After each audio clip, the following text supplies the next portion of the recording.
கரூர் தேர்வீதி அருள்மிகு ஸ்ரீ மாரியம்மன் என்ற சேஷ வாகனத்தில் திருவீதி உலா காட்சி. தேர்வீதி பகுதியில் குடிக்கொண்டு அருள்பாலித்து வரும் அருள்மிகு ஸ்ரீ மாரியம்மன் ஆலயத்தில் வைகாசி திருவிழா சிறப்பாக நடைபெற்று வரும் நிலையில் சுவாமி மாரியம்மன் நாள்தோறும் பல்வேறு வாகனத்தில் திருவீதி உலா காட்சி தருகிறார்.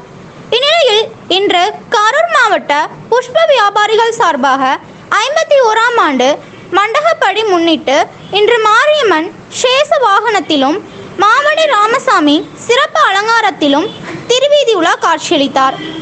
ஆலயத்தில் இருந்து மேலதாளங்கள் முழங்க புறப்பட்ட மாரியம்மன் சேஷ வாகன திருவீதி உலா முக்கிய வீதியின் வழியாக வலம் வந்த பிறகு மீண்டும் ஆலயம் வந்தடைந்தது. அதைத் தொடர்ந்து சுவாமிகளுக்கு மகா தீபாராதனை காட்டப்பட்டது. கரூர் தேர்வீதி அருள்மிகு ஸ்ரீ மாரியம்மன் ஆலயத்தில் வைகாசி திருவிழாவை முன்னிட்டு இன்று நடைபெற்ற சேஷ வாகன திருவீதி உலா நிகழ்ச்சியின் ஏற்பாட்டை கரூர் மாவட்ட புஷ்ப வியாபாரிகள் சார்பாக சிறப்பாக செய்திருந்தனர்.